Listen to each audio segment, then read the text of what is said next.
High concept സിനിമകൾ മലയാളത്തിൽ പൊതുവെ അങ്ങനെ അറ്റംപ്റ്റ് ചെയ്ത് നമ്മൾ കണ്ടിട്ടില്ല. ഭാവനയും റഹ്മാനും പ്രധാന കഥാപാത്രങ്ങളെ അവതരിപ്പിക്കുന്ന ഏറ്റവും പുതിയ മലയാളം ത്രില്ലറായിട്ടുള്ള അനോമി സയൻസിനെയും ഫിക്ഷനെയും ബ്ലെൻഡ് ചെയ്യാനുള്ള ഒരു ശ്രമമാണ്. പക്ഷെ കുഴപ്പം എന്താണെന്ന് വെച്ചാൽ ഒരു ഹൈ കോൺസെപ്റ്റ് എൻഡിങ്ങിലേക്ക് എത്താൻ വേണ്ടി ഈ തിരക്കഥ ചൂസ് ചെയ്തിരിക്കുന്നത് അങ്ങേയറ്റം ക്ലീഷകൾ നിറഞ്ഞ ഹോളിവുഡ് സിനിമകളിലൊക്കെ കണ്ടുമെടുത്ത ഒരു ട്രാക്കാണ്. പടത്തിന്റെ ഒരു 80% ഇങ്ങനെ ജനറിക്കായിട്ടുള്ള സാധനങ്ങൾ സഹിച്ചിരിക്കുന്നതുകൊണ്ട് പടത്തിലെ പ്രതീക്ഷകൾ പടം മുന്നോട്ട് പോകുന്തോറും കുറഞ്ഞു വരികയാണ്. സൈഫൈ എലമെന്റുകളുള്ള വലിയ പടം ആകണമെന്നാണ് സിനിമയുടെ ആഗ്രഹമെങ്കിലും ആകെ മൊത്തത്തിൽ വലിയൊരു ഇമ്പാക്ട് ഉണ്ടാക്കാൻ പറ്റാതെ പോയ സിനിമയാണ് അനോമി. സാറ ഫിലിപ്പ് ഒരു ഫോറൻസിക് എക്സ്പേർട്ടാണ്.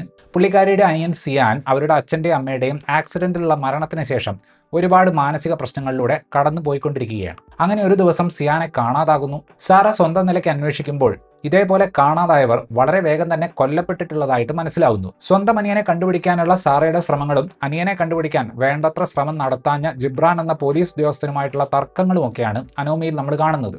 ഞാൻ പറഞ്ഞ സൈഫൈ എലമെന്റ് സിനിമയിൽ വരുന്നത് അതിന്റെ അവസാന ഭാഗത്ത് വില്ലൻ അയാളുടെ ഫിലോസഫിയൊക്കെ പറയുമ്പോഴാണ്. മരണത്തെയും കോൺഷ്യൻസിനെയും പറ്റിയൊക്കെ അയാൾ പറയുന്ന കാര്യങ്ങൾ ബുക്ക് മൈ ഷോയിൽ സിനിമയുടെ സമ്മറി ആയിട്ട് കൊടുത്തു കഴിഞ്ഞാൽ ആരും ടിക്കറ്റ് എടുത്ത് ബുക്ക് ചെയ്തു പോകും. പക്ഷെ ആ ഒരു കോൺസെപ്റ്റ് എക്സ്പ്ലോർ ചെയ്യുന്നതിന് പകരം അതിനെ ഈ പടത്തിന്റെ എഴുത്തിന്റെ ന്യൂനതയെ മറച്ചു പിടിക്കാൻ വേണ്ടിയിട്ടാണ് സംവിധായകൻ റിയാസ് മാറാത്ത് ഉപയോഗിക്കുന്നത്. സിനിമയുടെ ഒന്നാം പകുതിയിൽ ഭാവനയുടെ ക്യാരക്ടറാണ് അന്വേഷണം നടത്തുന്നത്. പുള്ളിക്കാരി ഫോറൻസിക് വിദഗ്ധ ആയതുകൊണ്ട് അതത്ര ലോജിക്കൽ പ്രശ്നമുള്ള ഏരിയ അല്ല. പക്ഷെ ഇന്റർവെല്ലിലേക്ക് അടുക്കുമ്പോൾ പോലീസിനോട് ഒരുമാതിരി യുദ്ധമൊക്കെ പ്രഖ്യാപിക്കുന്ന രീതിയിലുള്ള പടത്തിന്റെ എലിവേഷൻ കാണുമ്പോൾ നമുക്ക് പ്രത്യേകിച്ച് ഒരു ത്രിൽ ഫാക്ടർ ഒന്നും കിട്ടില്ല. 2023 പകുതിയിൽ ഷൂട്ടിംഗ് ആരംഭിച്ച സിനിമ ഏതാണ്ട് 3 വർഷങ്ങൾ കഴിഞ്ഞ് ഇപ്പോഴാണ് റിലീസാകുന്നത്. ഞാൻ ഈ ഒരു കാലതാമസം ഇവിടെ പറയാൻ കാരണം എന്താണെന്ന് വെച്ചാൽ ഇപ്പോൾ സിനിമ ഉണ്ടാക്കാൻ ശ്രമിക്കുന്നവർ ഒഴിവാക്കി കളയാൻ സാധ്യതയുള്ള ചില ഫിലിം മേക്കിംഗ് ട്രെയ്റ്റുകൾ നമുക്ക് ഈ സിനിമയിൽ കാണാൻ സാധിക്കും. അതിൽ പ്രധാനപ്പെട്ട ഒന്നാണ് ട്രോമ അനുഭവിക്കുന്ന police officer. Joseph, officer on duty മുതലായ സിനിമകളിൽ ആ ഒരു എലമെന്റിനെ കഥ പൂർണ്ണമായിട്ട് ഉപയോഗപ്പെടുത്തിയിട്ടുണ്ടെങ്കിൽ ഇവിടെ അതൊരു സില്ലി ആയിട്ടുള്ള എക്സ്ക്യൂസ് പോലെയാണ് അവതരിപ്പിക്കുന്നത്. എന്താണ് ആ പോലീസ് ക്യാരക്ടറിനെ ബാധിച്ച ട്രോമ എന്ന് ബാക്ക് സ്റ്റോറിയിലൂടെ കാണിക്കുമ്പോൾ അതൊരുമാതിരി റഹ്മാന് ഹീറോയിസം കാണിച്ച് കുറച്ച് കയ്യടി വാങ്ങാൻ വേണ്ടി എഴുതി ചേർത്തതുപോലെയാണ് തോന്നിയത്. പുതിയ കഥാപാത്രങ്ങളും പുതിയ വെളിപ്പെടുത്തലുകളും ഒക്കെ സംഭവിക്കുമ്പോൾ ഒരു ഷോക്ക് തോന്നുന്നതിന് പകരം ഈ പടത്തിന് പുതുമയുള്ള എന്തെങ്കിലും അവതരിപ്പിക്കാൻ പറ്റുമോ എന്നുള്ളൊരു സംശയമാണ് നമ്മുടെ മനസ്സിലുണ്ടാവുക. ക്ലൈമാക്സിൽ ഇതിന്റെ എല്ലാം മൂലകാരണം എന്താണ് എന്ന് മനസ്സിലായി കഴിയുമ്പോൾ രണ്ടാം പകുതിയിലുള്ള കുറേ ചേസും ബഹളവും ഒക്കെ പ്ലോട്ടിന് കാര്യമായി കോൺട്രിബ്യൂഷൻ ഒന്നും കൊടുക്കുന്നില്ല എന്ന് നമുക്ക് മനസ്സിലാവും. സുജിത് സാരംഗിന്റെ സിനിമാറ്റോഗ്രാഫി കളർ ഗ്രേഡ് ഉപയോഗിച്ചുകൊണ്ട് സിനിമയുടെ ത്രില്ലർ ഗ്ലൂമി മൂഡ് നിലനിർത്തുന്നുണ്ട്. ആനിമലിന്റെ ഒക്കെ സംഗീത സംവിധായകനായിട്ടുള്ള ഹർഷവർദ്ധൻ രാമേശ്വറിന്റെ ആദ്യത്തെ മലയാളം സിനിമയാണ് അനോമി. തിരക്കഥയ്ക്ക് കൊണ്ടുവരാൻ പറ്റാത്ത ഇമോഷണൽ എലിവേഷൻ ചില സ്ഥലങ്ങളിൽ പുള്ളിക്ക് മ്യൂസിക്കിലൂടെ കൊണ്ടുവരാൻ പറ്റുന്നുണ്ട്. ഒരു സ്ക്രിപ്റ്റ് എഡിറ്റിംഗ് ലെവലിൽ ഈ സിനിമയ്ക്ക് കുറെ പാളിച്ചകൾ പറ്റുന്നുണ്ട്. രണ്ടാം പകുതി മൊത്തമായിട്ടും പോലീസ് ട്രാക്കിലേക്ക് പോവുകയാണ്.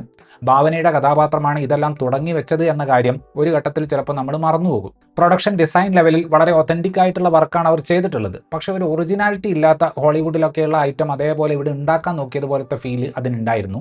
ഇക്വേഷൻ ഓഫ് ഡെത്തിന്റെ വിഷ്വലൈസേഷനിൽ വരുന്ന ഡ്രീമി സീക്വൻസ് സാമാന്യം ഗംഭീരമായ രീതിയിൽ തന്നെ സിനിമ അവതരിപ്പിച്ചിട്ടുണ്ട്. സംഭവം രണ്ടാം പകുതിയിലെ ആ ബൈക്ക് ചേസും സാധനങ്ങളും എല്ലാം പടത്തിന് വലിയ ഗുണം ചെയ്യുന്നില്ലെങ്കിലും ആ ഒരു സീക്വൻസിന്റെ സൗണ്ട് മിക്സിങ്, പ്രത്യേകിച്ച് റീവേബുകളൊക്കെ കൊടുത്തിട്ടുണ്ടാക്കുന്ന ആ ഒരു ഇമ്പാക്ട് മികച്ചതായിരുന്നു. അനിയന്റെ കാര്യങ്ങൾ സസൂക്ഷ്മം നോക്കുന്ന, അവനെ കണ്ടുപിടിക്കാൻ ഇറങ്ങിത്തിരിക്കുന്ന ചേച്ചി കഥാപാത്രമായിട്ട് ഭാവന നല്ല പെർഫോമൻസ് തന്നെയാണ് കാഴ്ചവെച്ചിട്ടുള്ളത്. ആ ക്യാരക്ടർ ഒരുപാട് പ്രശ്നങ്ങളിലൂടെ കടന്നു പോകുന്നുണ്ടെങ്കിലും വളരെ ചാലഞ്ചിങ് ആയ ഒരു റോളായിട്ട് അത് തോന്നിയില്ല. ഓൺ പേപ്പർ സത്യം പറഞ്ഞാൽ ഏറ്റവും ചാലഞ്ചിങ് ആയിട്ടുള്ള കഥാപാത്രം റഹ്മാൻ അവതരിപ്പിക്കുന്ന ജിബ്രാൻ ആണ്. പക്ഷെ ആ ക്യാരക്ടറിന്റെ ഇമോഷണൽ സ്റ്റേറ്റ് കാണിക്കുന്നതിൽ പുള്ളി പരാജയപ്പെടുന്നുണ്ട്. ഒരു പെൺകുട്ടിക്ക് നീതി വാങ്ങി കൊടുക്കാൻ നോക്കിയിട്ട് അത് നടക്കാത്തതിന്റെ കുറ്റബോധമാണ് അയാളെ ഇങ്ങനെ കള്ളു കുടിച്ച് താടി വടിക്കാതെ നടക്കുന്ന ട്രോമാറ്റിക് പോലീസ് ഓഫീസർ ആക്കിയത് എന്നൊക്കെയാണ് സിനിമ പറയുന്നത്. പക്ഷേ ഒന്നാം പകുതിയിലുള്ള റഹ്മാന്റെ പെർഫോമൻസ് കണ്ടാൽ അതൊരു ട്രോമ റെസ്പോൺസ് ആണെന്ന് തോന്നുകയേയില്ല. അർജുൻ ലാലിന് സിനിമയിൽ പ്രധാനപ്പെട്ട ഒരു കഥാപാത്രത്തെ ലഭിച്ചിട്ടുണ്ട്.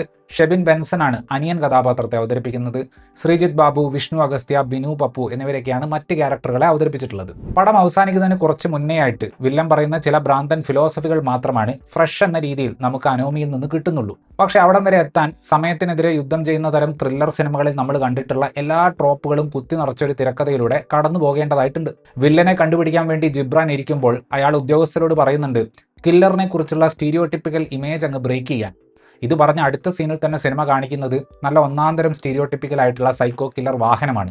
ഹൈ കോൺസെപ്റ്റ് സിനിമകൾ അധികം കണ്ടിട്ടില്ലാത്ത വ്യക്തികളാണ് നിങ്ങളെങ്കിൽ ക്ലൈമാക്സിലെ ചില സംഗതികൾ കാണുമ്പോൾ ഈ സിനിമയുടെ തുടക്കത്തിൽ ഞാൻ പറഞ്ഞ വലിയ ഇമാജിനേഷൻ ഒന്നുമില്ലാത്ത ക്ലീഷകൾ നിറഞ്ഞ ഭാഗം നിങ്ങൾക്കൊരു പക്ഷേ വലിയ കല്ലുകടിയായിട്ട് തോന്നിയേക്കില്ല.